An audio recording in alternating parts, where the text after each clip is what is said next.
ప్రభునామానికే మహిమ కలుగును గాక. కూడొచ్చిన మీ అందరికీ, కర్మిల ఆత్మీయ సహవాస సంఘ విశ్వాసులందరికీ మన ప్రభువును ఆయన ప్రియకుమారుడునైన యేసుక్రీస్తు వారి శ్రేష్టమైన నామములో శుభములు మరియు అందరికీ వందనాలు. విలాప వాక్యంలో 3వ అధ్యాయాన్ని మనం ధ్యానం చేసుకుంటాం.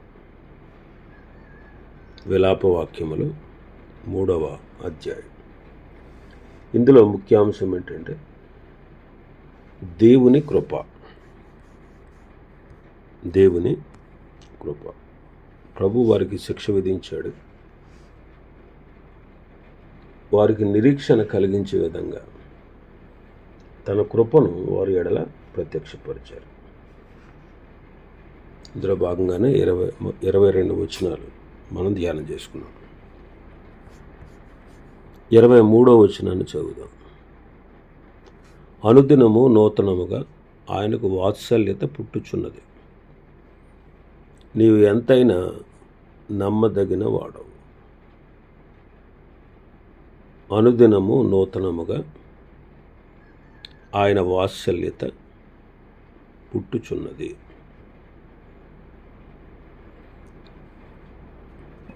ఈ విషయాన్ని మనం అర్థం చేసుకుంటే ఇది చాలా ఆదరణకరమైన శక్తివంతమైన వచనం. భక్తుడైన ఇర్మియా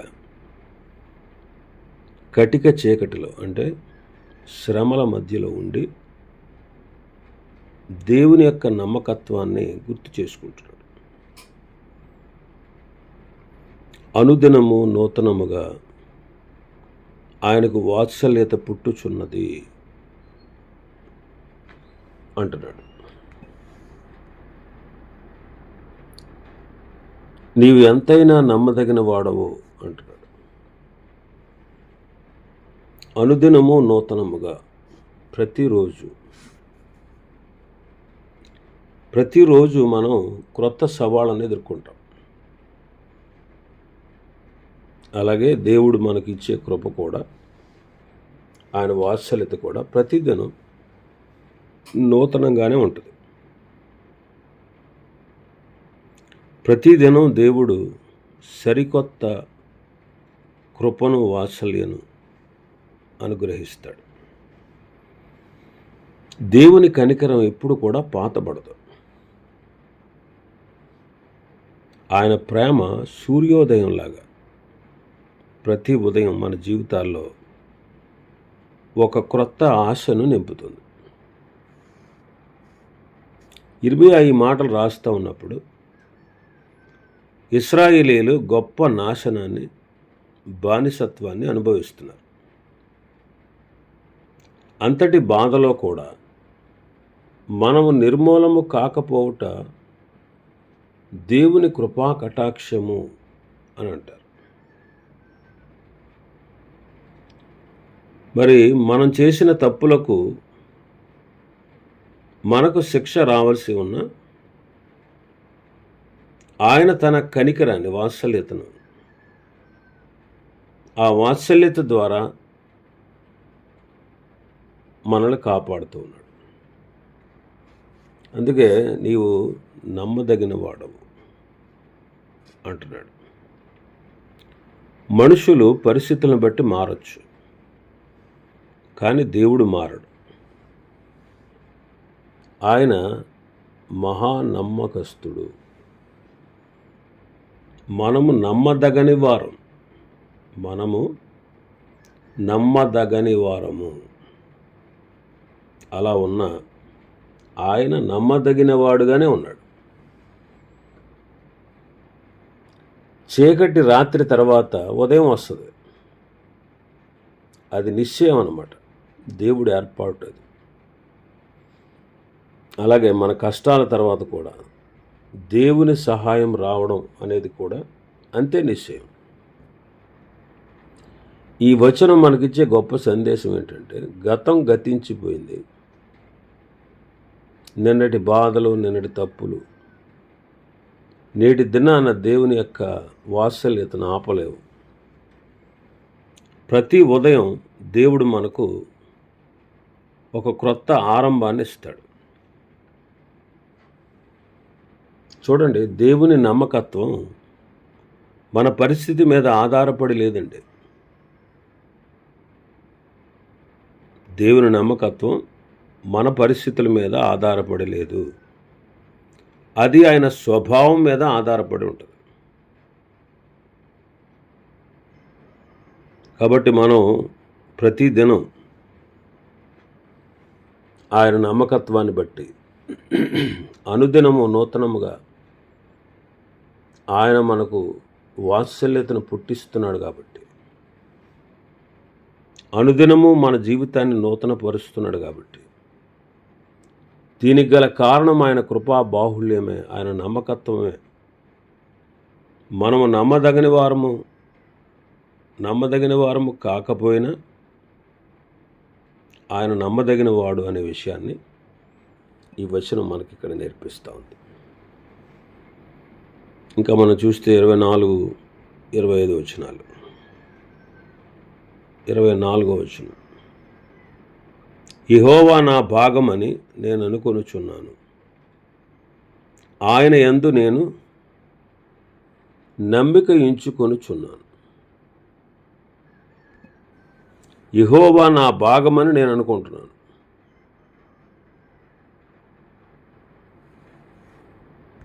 అందువల్ల ఆయన యందు నేను నమ్మిక ఉంచుకుంటున్నాను అంటాడు. దేవుని నమ్మకత్వాన్ని తలపోసిన భక్తుడు ఇర్మియా దాన్ని కొనసాగింపుగా 24వ వచనంలో ఒక గొప్ప తీర్మానాన్ని చేస్తున్నాడు. యెహోవా నా భాగము. పాత నిబంధన కాలంలో ఇశ్రాయేలీయులు కనాను దేశంలోనికి ప్రవేశించినప్పుడు ప్రతి గోత్రానికి స్వాస్థ్యంగా భూమిని ఆస్తిగా ఇచ్చారు, ప్రతి గోత్రానికి. కానీ లేవి గోత్రికులకు మాత్రం భూమిని ఇవ్వలేదు. దేవుడే వారి స్వాస్థ్యం అని చెప్పాడు. ఇక్కడ ఇర్మియా ఏమంటున్నాడంటే, లోకములో ఆస్తులు ఉంటాయి, ఐశ్వర్యం ఉంటుంది, అధికారం ఉంటుంది, ఇంకా అన్ని సౌఖ్యాలు ఉంటాయి. కానీ అవన్నీ నాశనం అయిపోయినా, అవన్నీ మనల్ని వదిలేసి వెళ్ళిపోయినా, చూడండి, యెరూషలేము నాశనం చేయబడింది. అలా అయినా సరే దేవుడే నా స్వాస్థ్యం, ఆయన నాకు దేవుడుగా ఉన్నాడు అంటున్నాడు. ఆయన ఒక్కడు ఉంటే అన్నీ ఉన్నట్టే. ఆయన నా జీవితానికి సరిపోయేటువంటి నిధి లాంటి వాడు అంటున్నాడు. అందుకే ఆసాపు కూడా ఏమన్నాడు, నీవు నాకుండగా లోకములోనిది ఏది నాకు అక్కర్లేదంటాడు. లోకములోదేది నాకు అక్కర్లేదు. కాబట్టి నీవు నా భాగము, నేను నిన్ను ఆనుకున్నాను అంటాడు. ఇది కేవలం పైకి చెప్పే మాట కాదు. ఇర్మియా అంతరాత్మలో ఈ మాటను అంగీకరిస్తున్నాడు. పరిస్థితులు, మనకు కంటికి కనబడుతున్నటువంటి పరిస్థితులు మనకు భయాన్ని కలిగించవచ్చు. కానీ మనం దేవుని మీద ఆధారపడినప్పుడు ఒక అద్భుతమైన ధైర్యం మనకు కలుగుతుంది. ఈ బాహ్య ప్రపంచంలో అన్నీ కోల్పోయిన పరిస్థితుల్లో కూడా నా దేవుడు నాకు ఉన్నాడు అని తనను తాను ఆదరించుకుంటున్నాడు.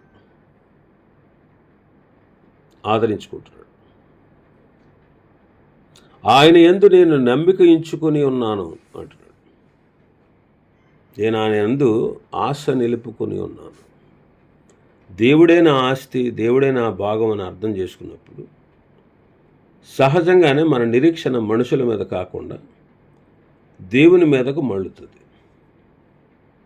లోక సంబంధమైన ఆశలు మనల్ని నిరాశపరచవచ్చు, కానీ దేవుని మీద పెట్టుకున్న ఆశ మనల్ని ఎన్నడూ సిగ్గుపరచదు. కావున అంటున్నాడు,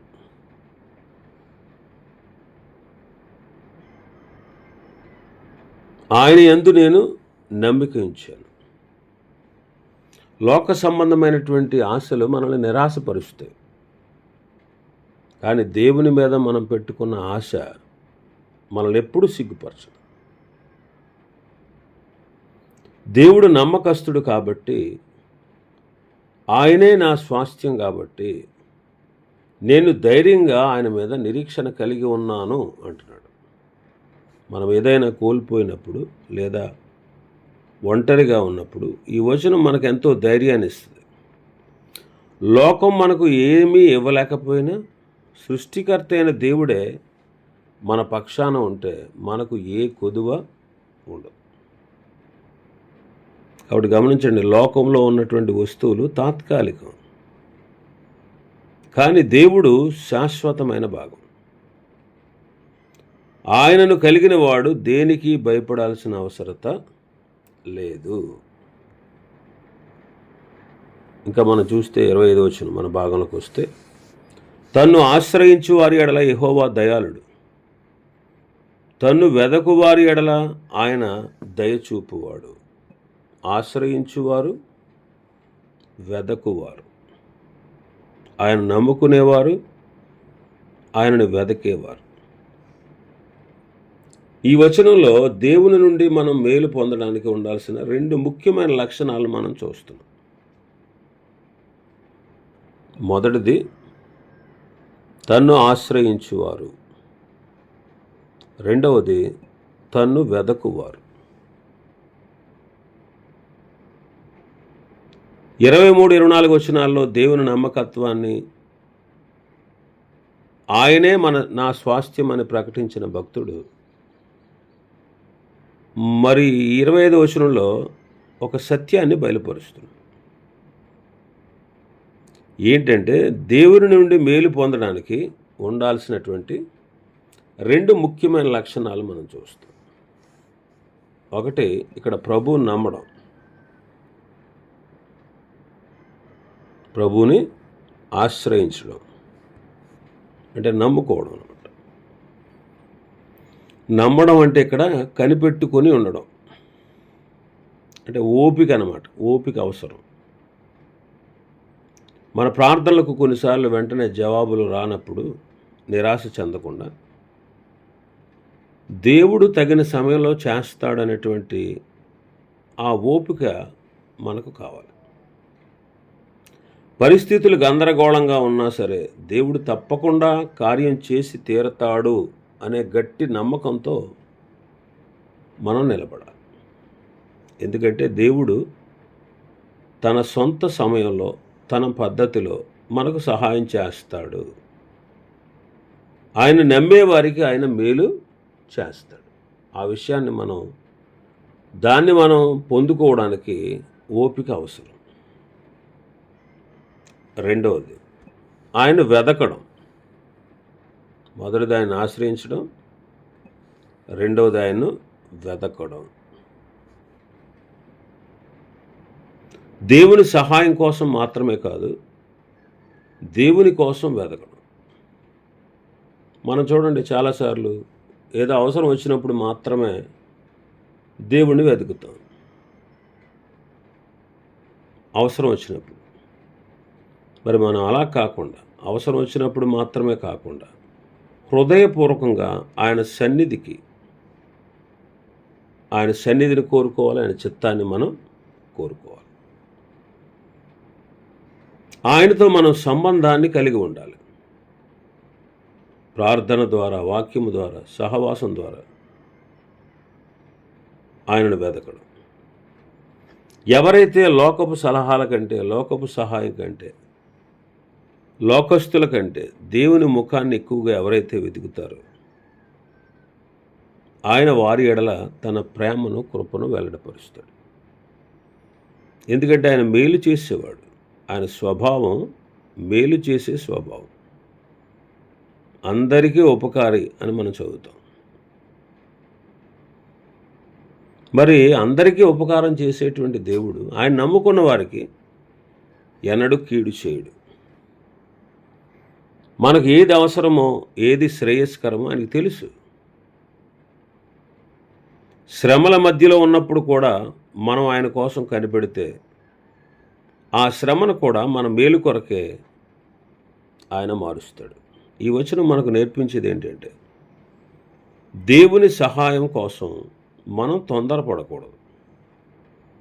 మనం ఆయన వైపు చూస్తూ ఆయన చిత్తం కోసం కనిపెట్టినప్పుడు ఆయన ఇచ్చేటువంటి ప్రతిఫలం మేలు అత్యున్నతమైనదిగా ఉంటుంది. మనుషుల సహాయం వ్యర్థం కావచ్చు, కానీ దేవుని కోసం కనిపెట్టే వారిని ఆయన ఎన్నడూ నిరాశపరచడు. ఆయన ఎన్నడూ నిరాశపరచడు. ఇంకా మన భాగంలో 26వ వచనం మనం చదివితే, నరులు ఆశ కలిగి యెహోవా అనుగ్రహించు రక్షణ కొరకు ఓపికతో కనిపెట్టుట మంచిది అంటాడు. నరులు ఆశ కలిగి యెహోవా అనుగ్రహించు రక్షణ కొరకు కనిపెట్టుట మంచిది. ఇప్పుడు చూడండి, ఇశ్రాయేలీలు దురవస్థలో ఉన్నారు. యోధా జనాంగం చాలామంది నశించిపోయారు, చనిపోయారు, కొంతమంది చెరలోకి వెళ్ళిపోయారు.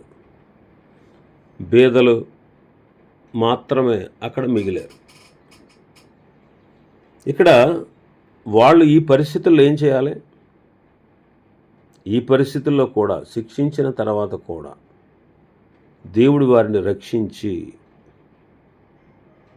వారికి సహాయం చేస్తాడని మౌనంగా ఉండి యెహోవా అనుగ్రహించు రక్షణ కొరకు కనిపెట్టడం మంచిది. ఆశ కలిగి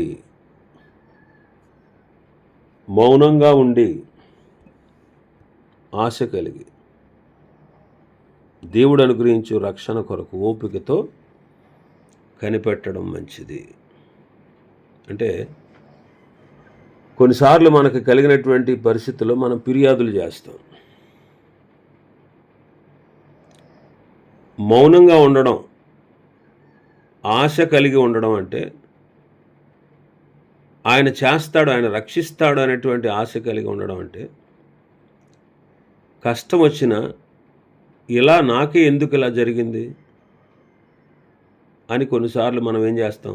దేవుని మీద లేదా ఇతరుల మీద నిందలు మోపుతాం. కొన్నిసార్లు దేవుని వదిలేసి ఇతరుల సలహాలు తీసుకుంటూ ఉంటాం. అంతేకాదు, కొన్నిసార్లు విమర్శ కూడా చేస్తాం. కొన్నిసార్లు ఇలాంటి పరిస్థితుల్లో ఆందోళన చెందుతాం, ఆందోళన వచ్చేస్తుంది. కానీ లోపల మన హృదయంలో లోపల ఏ విధమైన అలజడి లేకుండా దేవుని సార్వభౌమాధికారం మీద నమ్మకంతో మనం ప్రశాంతంగా ఉండాలి.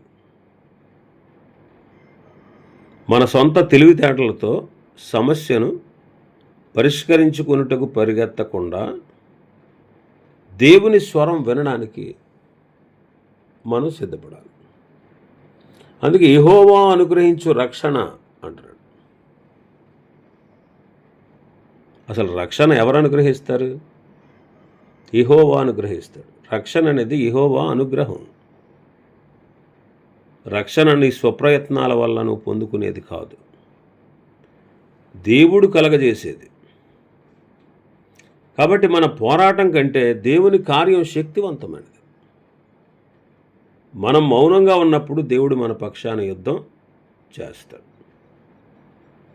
అందుకే ఫరో తరుముతో వస్తున్నప్పుడు మోషే గారు ఏమంటారు? నిర్గమాకాండం 14:14లో, యెహోవా మీ పక్షమున యుద్ధము చేయును, మీరు ఓరకనే నిలుచుండి చూడండి అంటారు. కాబట్టి కనిపెట్టుట మంచిది. యెహోవా అనుగ్రహించు రక్షణ కొరకు నరులు ఆశ కలిగి ఓపికతో కనిపెట్టుట మంచిది. బైబిల్ ఎందుకు దీన్ని మంచిదని పిలుస్తుంది? ఇలాంటి సమయంలోనే మనకు ఓర్పు పెరుగుతుంది. వేచి ఉండడం వల్ల మనలో సహనం, ఆత్మఫలాలు వృద్ధి పొందుతాయి. వేచి ఉండడం వల్ల దేవుని చిత్తం నెరవేరుతుంది. మనం తొందరపడి నిర్ణయాలు తీసుకుంటే పొరపాట్లు జరుగుతాయి. కానీ దేవుని చిత్తం ఆలస్యమైన నెరవేరుతుంది. ఆయన కోసం కనిపెట్టినప్పుడు పరిపూర్ణమైన తన చిత్తాన్ని మన జీవితంలో ఆయన జరిగిస్తాడు. అలాగే మన నమ్మకం కూడా బలపడుతుంది. కష్ట సమయంలో కూడా మనం దేవుని నమ్మినప్పుడే మన విశ్వాసం పరిపక్వత చెంది. ఉదాహరణకి ఒక రోగికి ట్రీట్మెంట్ చేస్తాడు డాక్టర్. ఒకవేళ బహుశా ఏదైనా గాయాలు కడుగుతూ ఉన్నప్పుడు, చూడండి, గాయాలు కడగాలి. డాక్టర్స్ గాయాలను కడుగుతూ ఉన్నప్పుడు పేషెంట్ సహకరించాలి. బాధ కలిగినా సరే ఓపికతో నిశ్శబ్దంగా మౌనంగా వైద్యుడికి సహకరిస్తేనే వైద్యుడు ఆ ట్రీట్మెంట్ చేయగలడు. కదిలిపోతూ ఉన్నాడు అనుకోండి, వైద్యుడు సరిగ్గా పని చేయలేడు. అలాగే మన జీవితాల్లో ఎలాంటి పరిస్థితులు ఎదురైనా ఆ పరిస్థితుల్లో మనం మన జీవితాలను ఆయన చేతిలో పెట్టి మౌనంగా ఉన్నప్పుడు ఆయన మన జీవితాల్లో అద్భుతమైన మార్పును కలగజేస్తాడు. మౌనంగా ఉండి కనిపెట్టడం అంటే ఓటమి కాదండి. అది దేవుని శక్తి మీద మనం ఉంచేటువంటి అత్యున్నతమైనటువంటి విశ్వాసం అన్నమాట. మౌనంగా కనిపెట్టడం అంటే ఏం మాట్లాడకుండా, ఎన్ని బాధలు కలిగినా కష్టాలు కలిగినా మాట్లాడకుండా ఉండడం, అదేమి ఓటమి కాదు. అది ఓటమి కాదు. మనం దేవుని శక్తి మీద ఉంచేటువంటి అత్యున్నతమైనటువంటి విశ్వాసం అన్నమాట. అత్యున్నతమైనటువంటి విశ్వాసం. కాబట్టి నరులు ఆశ కలిగి యెహోవాను గురించి రక్షణ కొరకు ఓపికతో కనిపెడు. రక్షణ 3 విధాలు. ఒకటి, ఆల్రెడీ మనం పొందుకున్న రక్షణ. నిత్య శిక్ష నుంచి మనం తప్పించబడ్డాం. రేపు చనిపోతే నరకానికి వెళ్ళక్కర్లా. రేపు చనిపోతే నేరుగా బక్కిడి దంతే ఖచ్చితంగా పరలోకంలో ఉంటాం, పరదేశంలో ఉంటాం. క్రీస్తు 2వ రాకడలో మధ్యాకాశంలో ఉంటాం. 1000 ఏళ్ల పరిపాలనలో భూమి మీద ఉంటాం.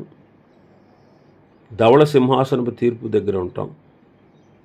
దేవదూతలకు తీర్పు తీరుస్తాం. నిత్య యుగంలోనికి ప్రవేశిస్తాం. తరతరాలు యుగాలు కొన్ని కోట్ల సంవత్సరాలు మనం ప్రభుతో ఉండబోతున్నాం. అది ఆల్రెడీ పొందుకున్న రక్షణ.